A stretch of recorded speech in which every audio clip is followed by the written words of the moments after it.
Sa episode na ito, magsisimula na ang final sa loob ng isang linggo sa pagitan nila Azuma na nasa Block A at Kanmori sa Block B.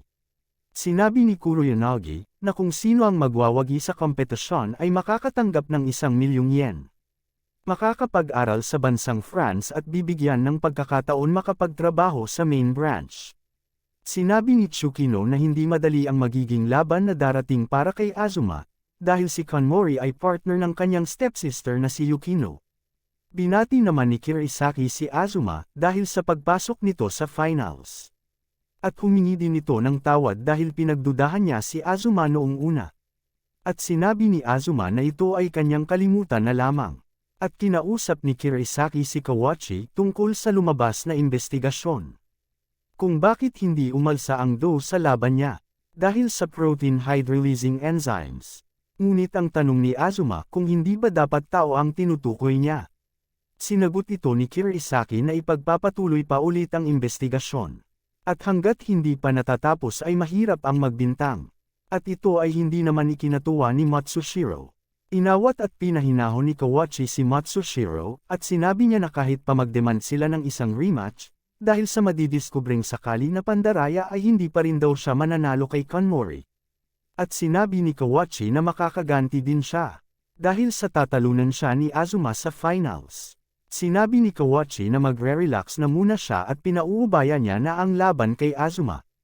Ngunit ang sabi ni Kirisaki na, bakit siya magpapakarelax, wala na daw ba siyang balak gawin para sa third place nito? At in-announce din kaagad ni Kuroyanagi ang mga participants para sa third place match. Ang makakalaban ni Kawachi ay si Suwabara.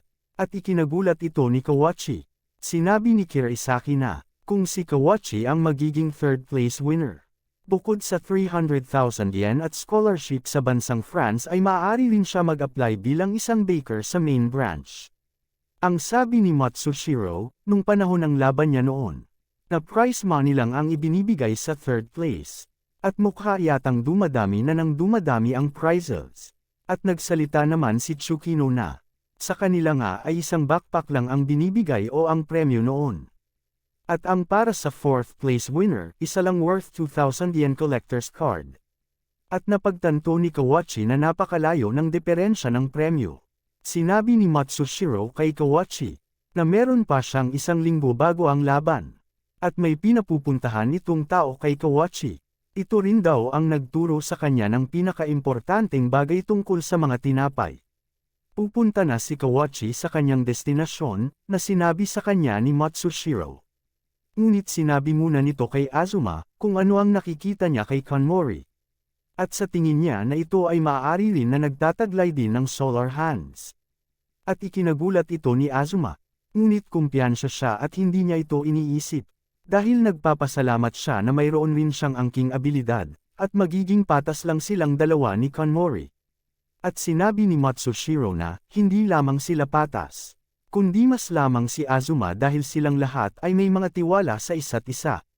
Nakiusap si Kanmori kay Yukino, na kung maaari ay huwag siyang makialam sa finals. At hindi ito ikinatuwa ni Yukino. At ipinaliwanag ni Kanmori na, dahil sa nangyari sa Do ni Kawachi ay nagkaroon ng investigasyon. At sa palagay niya ay hihigpit lang lalo ang pa ni General Manager o si Kirisaki sa security sa finals. Sinabi ni Yukino kay Kanmori, na parang sigurado siyang mananalo sa finals kaya niya ito sinasabi sa kanya. At sinagot ito ni Kanmori na walang magiging problema lalo pa kung magseryoso na siya. Pumayag din si Yukino, at ipinagpasalamat ito ni Kanmori. Sa isip ni Kanmori, ayaw niya talagang lumaban para lang kay Yukino, kundi kay Azuma. Siya interesado, kumpiyansa si Kanmori na siya ang mananalo, gamit din ang kanyang Solar Hands. Dumating na si Kawachi sa destinasyon niya, at ikinagulat niya ang kanyang nakita, habang sinira naman ni Yukino ang naiwan na Pentalite board ni Azuma. Ito ay ikinalungkot ni Azuma, na alam niya ay naiwan niya lang ito sa oven, ngunit hindi niya na ito nadatnan pagbalik niya, ngunit may custodian daw na nakakita sa kumuha nito, at nakilala agad ito ni Matsushiro. Dinala ni Yukino ang mga butil ng pagkadurog ng board ni Azuma sa isang playground at ikinalat lamang ito sa lupa.